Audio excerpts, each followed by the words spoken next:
this is Reverend Mary Hawk, and welcome to the best ever Pagan Super Show Extravaganza. With me is Reverend Don Lewis and our wonderful guest, Mana Youngbear. Welcome, Mana. Thank you. It's good to be here.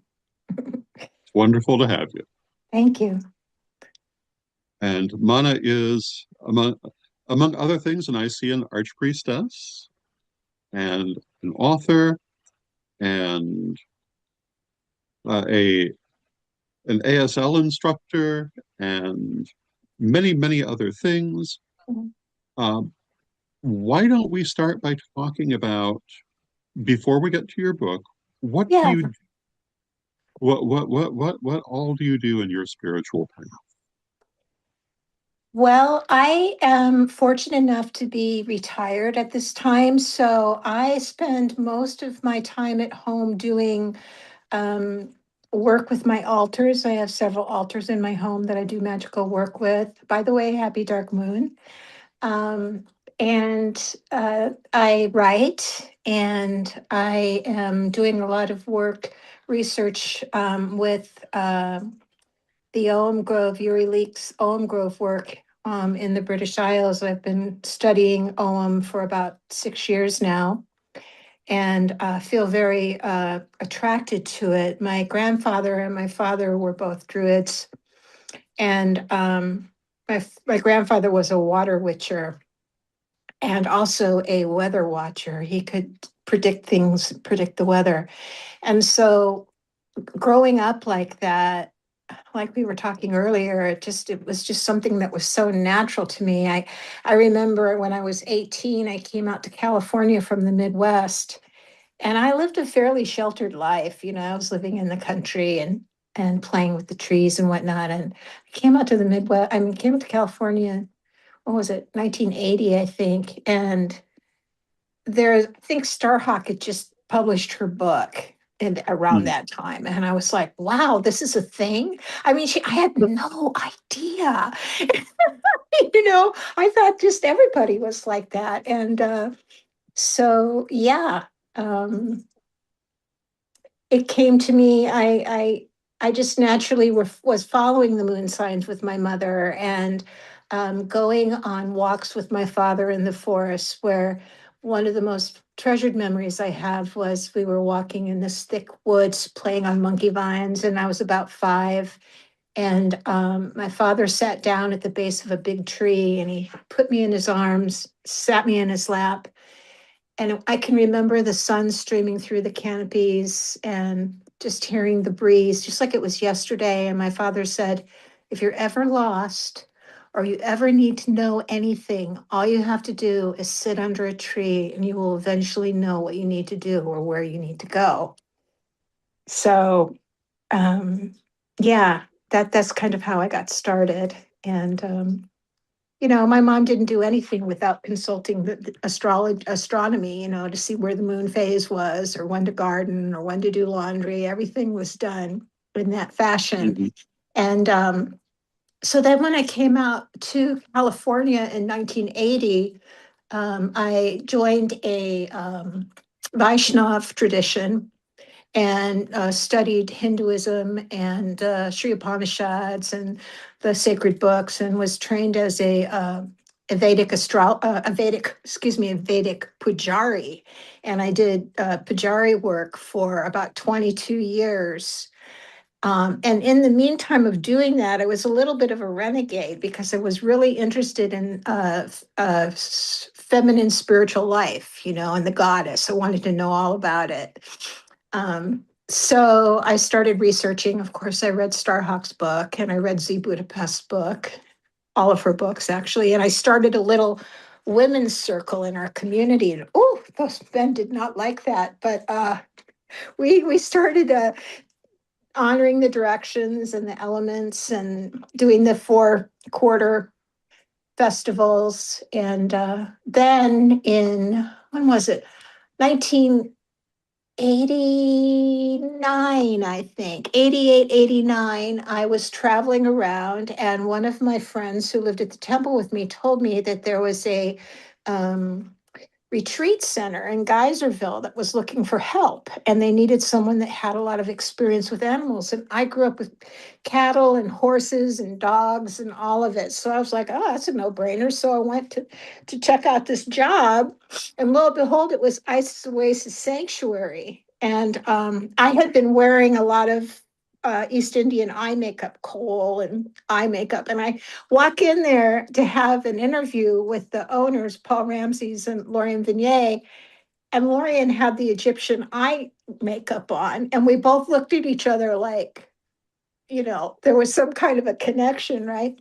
So she took me around, and I had no problem with the animals. And she hired me right on the spot. And I moved into Isis Oasis and lived at Isis Oasis and took care of the temple and studied with Lorian Vignier and also Lady Olivia Robertson for on site for, I think it was about 6 years. And then I left for a while and came back again and worked for 3 or 4 more years. And then now I just do like volunteer work, and I teach students the liturgy and other classes from my temple, such as Om study and divination work, and do that from my home.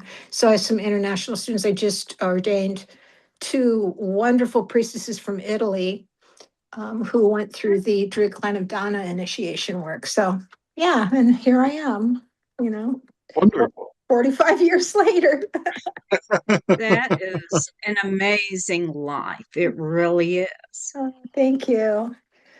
Yeah, Yes. in the interim of that, I raised 5 boys in a teepee in southeastern Oregon for about 4 or 5 years during that whole flux of moving around and whatnot. And I studied with a couple of elders, Bill Chief and Black Star, and I was caretaking Edison Chiloquin, the hereditary chief's land, ceremonial land. So my kids and I lived there in the summertime and did sweats and tobacco tying and honored guests. And that was really fun too. So I've had a lot of different experiences with a lot of different pantheons.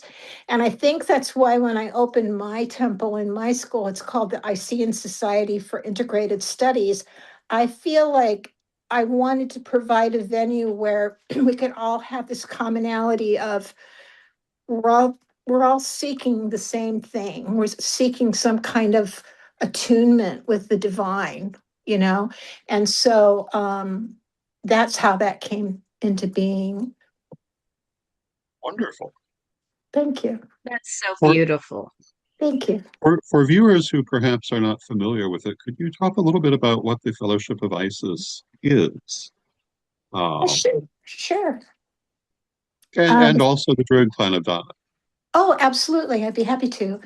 The Fellowship of Isis is a international fellowship of like-minded um, the, theologists, I would say. We're not all Wiccan, we're not all mystics, we're not all theosophy followers. Some are rabbis, some are medicine men. It's like envisioning it's a huge umbrella, very similar to the concept of the Parliament of World Religions, where all these different religions would come in. So it's very inclusive. And we are fortunate enough to have Lawrence Sturgeon Robertson, Pamela Robertson, and Lady Olivia Robertson found the organization of the Fellowship of Isis. And this is going to be, I think, 2 years. It's in 28. We'll be celebrating our 50th anniversary here in America. And it's a wonderful group. We do a lot of mystery play work. That's basically what we do, kind of like the Golden Dawn in that sense. A lot of our rites are mystery play rites. And we have several different paths, workings. Excuse me, we have the Druid Clan of Dana. I'm actually a archdruidess with the Druid Clan of Dana. And that deals more with the psychic levels of practice. So it includes Druidism, ovate work, healing work, divination work, and bardic storytelling and bardic work. And then we also have the Noble Order of Tara that Lady Olivia Robertson and her brother and sister-in-law created. And that is a chivalrous order where we're appointed as Grand Dame and Lord Grand Commander work, where we dedicate our lives and our work to protecting the environment, the earth, our communities, and ourselves, our families, and each other. So, with those three main veins of the Fellowship of Isis, the Fellowship of Isis, a lot of people in the Fellowship of Isis concentrate on Egyptian mysteries because that was very important to Lady Lorien with the Temple of Isis. And also, Isis is the goddess of 10,000 names. That was the primary goddess that Lawrence and Lady Olivia chose. They wanted Isis, the goddess of 10,000 names. So, those three path workings really, to me, are the essential of spiritual life, pagan life, studying about our ancestors in whatever venue that comes from, studying about those practices, initiating divination work or scrying or crystal grid work, as your organization does. Through the Druid Clan of Dana, and then with the Noble Order of Tara, we're working on environmental issues. Many of our members are Grange members, and they're doing projects through the local Grange. What is it called? Something patrons of husbandry is the other word for the Grange. So, like our Grange here in our community, we have several of our priestesses that are doing a lot of work with the environment. They're creating seed banks, they're doing experimental gardening, seed exchange. Right now, they're doing a series of workshops for local food, how we can get through different difficulties with the economy and the shortcomings that may be happening. So that to me is very magical. I was very impressed by Byron Ballard's work after the Helena hurricane that they had.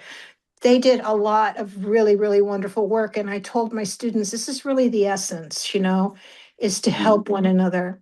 So those three organizations, path workings, the Noble Order of Tara, the Druid Clan of Dana, and the Fellowship of Isis are the three primary organizations. And you can be, like myself, you can be in all the different path workings. It's endless, probably like your organization. So that's the Fellowship of Isis in a nutshell. Wonderful. Very, Yeah. very, very good explanation. Oh, I hope so. It's been 45 years. I should hope I know a little bit about Yes. it. So, Now let's talk about your new book.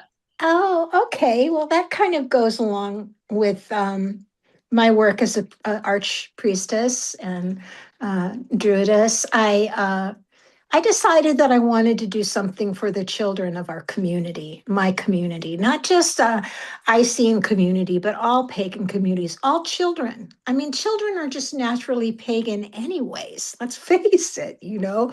Um, Or they are. And, I was talking earlier about how when we're young, the magical life, the magical mystical life, it's just a natural thing for all children.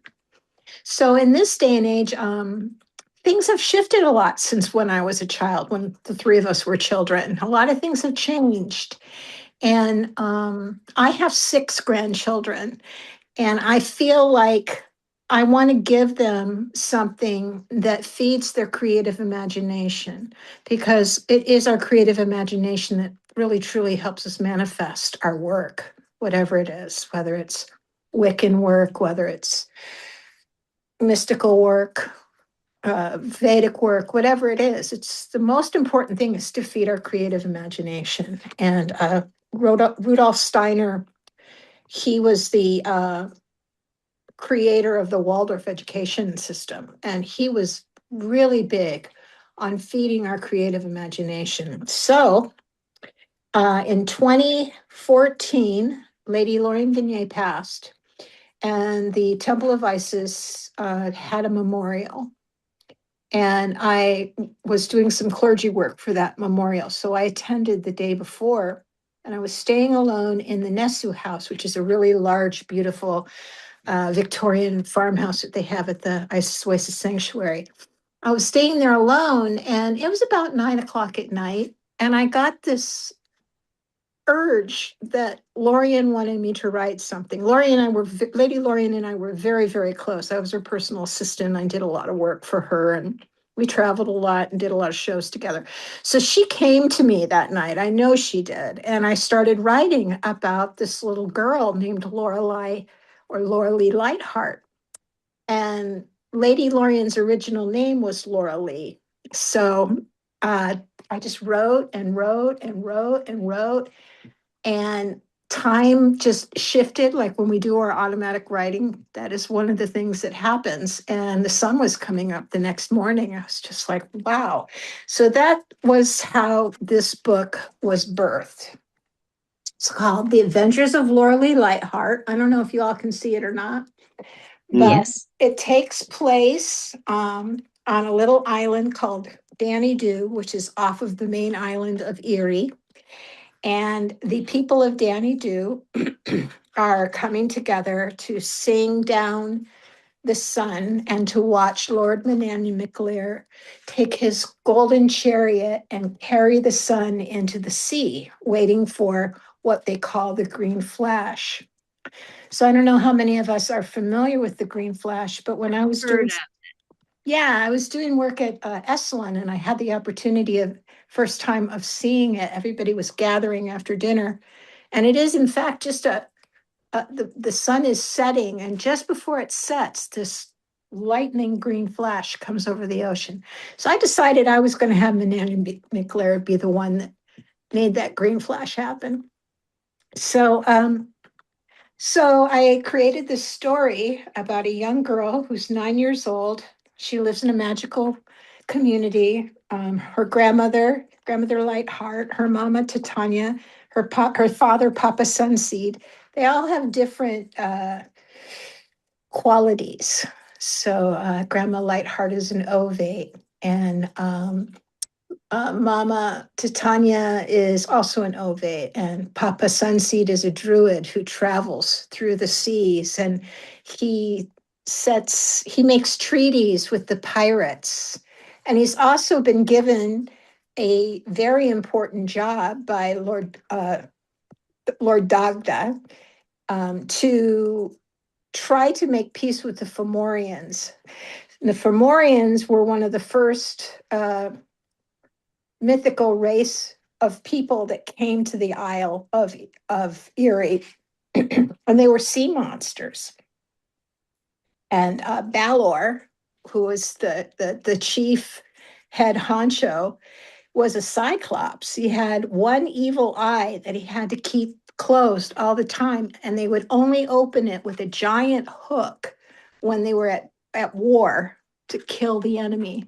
So anyway, there's all kinds of things about imaginary creatures.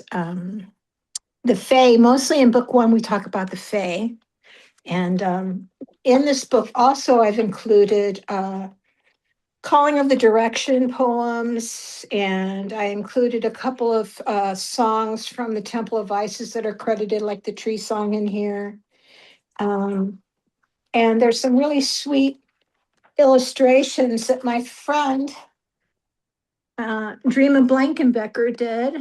She's a retired art therapist that is landing on the new isle.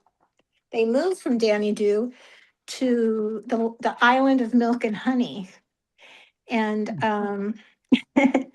they're escorted there by Lord Manannan, and they fly through the skies pulled by four giant white swans on a beautiful ark that is filled with water fountains and gardens. And so they have these little songs that they sing, and their fears about the journey. And Laura Lee, all of her life, wants to be a story spinner. She wants to grow up and become a bard. So at the end of the story, she and a group of kids go to a ceremony, and I'm not going to say anything more, but Oh, I don't want to spoil it. But I will read a little page for you if you like. oh, Um, wonderful. okay, great. Okay, so it says here, the School of the Sacred 20. Night came quickly, and the villagers gathered to witness the evening's coming of age ceremonies. The initiations of the young 9-year-olds into the School of the Sacred 20 were always a favorite time for all families. The arch druid, Sir Oakwise, walked into the center of the circle. Our grove is an outdoor school for young children. There are many classes to choose from: sailing, music, star mapping, tree wisdom, divination, story spinning, wildcrafting, healing. You initiates have passed your training with the village masters, and now you will be introduced into the school of the Sacred 20. We honor you. So they go on, and each child has to submit something to the Circle of the Sacred 20. So Laura Lee offers a song, and it goes like this. This is a Isis Oasis tree song, tree blessing song. Oh, blessed be these mighty trees, with roots way down into the ground, and branches high unto the sky. Oh, blessed be these mighty trees. So that's a little excerpt from my book. It's full of Beautiful. songs and chants, and every page it was written so that a parent could read the story while the child dove into the artwork. And while reading the story, the parent can ask, what do you think they're talking about in the story? Oh, uh, where are they going to go? You know, you can create dialogue by this. And this is another really magical thing about storytelling. So the whole thing actually is an emphasis on the magic of being a story spinner or a storyteller, a bard. And I'm very excited about it. Yes, indeed. Thank you. What is That the intended age range? Somewhere around like, well, if they're being read to, depending on what they're like, you know, anywhere from 6 to 13, 14. I've had some adults that said that they really liked it. So I was going to um, say, it sounds like it would still be interesting to an adult audience too. yeah, it's like a young adult book, but yeah, yeah. So that's been my labor of love over these past 19 years, 19, 10 years. Um, just trying to get this book done and published and get on with the next one. So yeah. So, so how how did you many find the books? experience? How did I find the How- experience? Oh gosh, it fed me so much. You know, just diving into my imagination. It was amazing. In book 2, I'm going to have some manuscript. I also taught kindergarten through 12 at a Waldorf school a few years ago. And at kindergarten lunchtime, we would talk about the story of Laura Lee Lightheart, right? And the kids would start making up, you know, like I was saying, okay, and then Laura Lee, you know, she's with her friends, and then the kids piped in, and I had to put it in the book. Not in this book, but in book 2. And then there was a storm, and the Owl King came and he called on all the giant monarch butterflies to come with fashioned saddles for everyone to ride away from the storm in. And I went, okay. So it was a really great time. The kids just couldn't wait for lunchtime to have story time with Miss Mana, you know. And Wonderful. yeah, so that's going to be a big part of book 2 too, is their part in it. Yeah. How many books are going to be in the There's series? actually going to be 3. The first book, which is initially the background of Laura Lee and her family and her entering the school. The second book is more about what she learns in the school and how she finds out that a family member's gone missing and she needs to go look for this family member. So she has a group of her schoolmates that join her, and they go into the other worlds, and get help to find out where Laura Lee's mother is and to locate her father, who's a sailor sailing in the seas with sea monsters. And and then in book 3, there Laura Lee is going to meet Princess Scotia. And Princess Scotia is supposedly a figure in Irish mythology that came from Egypt to Scotland, and that's how Scotland got its name, was through Scotia.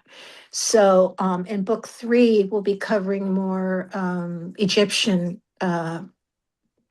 practices, 42 ideals of Ma'at, a few of the key gods and goddesses of Egypt. So there'll be a little bit of a different flavor with each of these books. And it's my hope that that will be a reflection of, not that I'm not connecting my book to the Fellowship of Isis, but it is connected to my teachings of the 3 main organizations that I'm a part of through the fellowship. And it's something that I want to leave behind for my friends and family and their kids. And my grandkids are actually characters in the book. So it's Oh, going to be, wonderful. yeah. So, yeah. They Yeah. sound absolutely amazing, and I can't wait to read the book. Oh, I really hope you'll let me know how you feel. Leave a review if you decide to get it, and let me know what you think. But I'm really I happy. certainly will. Great. So if someone wants to get the book, where do they go? Well, you can order it off of Amazon. You just look up The Adventures of Laura Lee Lightheart. I think you guys will have a link with the name of the book. Or you can email me at magicmirrorpress@gmail.com, and I can give you information to pay me through Venmo. But the easiest way would probably be through Amazon, or if you're in my neighborhood in California, Northern California, the Book Juggler is also carrying it, as well as I think Mendocino Book Company. So, Most excellent. Now, yeah. if people wanted to learn more about you, or perhaps learn about your temple and your other things that you do, where would you send them for that? Probably the Temple of the Muse 42 at gmail.com. That's my personal email address. And I do submit a lot of writing to Substack, and that is revmanayoungbear.substack.com. So those are how you can reach me. And finally, if people wanted to learn more about the Fellowship of Isis and its various components, where would you send them? Well, you could write me if you like, or you can write to the Fellowship of Isis Central. It's I believe you can Google it. I don't know the actual email by heart. I should have been prepared. I apologize. But they have different teachers there that can, everybody's different. So you want to kind of find the teacher that you really resonate with. And there's so many different practitioners in the fellowship, shamans Oh, and yes. all of it, Yeah. Yes, So, indeed. yeah. Because one of the great beauties of the fellowship is its diversity. Yeah, I agree. That's why I love it. So I fell in love with it, It's just Yeah, so open. Yeah. I totally agree. But thank you Mhm. so much. Oh, thank you It's for been wonderful Yes. to have having me. you here. I love you Thank guys. I love what you're doing. Like I say, I feel like you're cousins. So many blessings on this dark moon. And thank you so much for having me. Thank you, and many thank you blessings to so you. much. Blessings, everyone. Blessings, everyone. Rev Don's Book of Stones, Metals, and Crystals. Everything you always wanted to know about the magical and spiritual properties of stones, metals, and crystals in one book. Get your copy today at CorellianPublishing.com.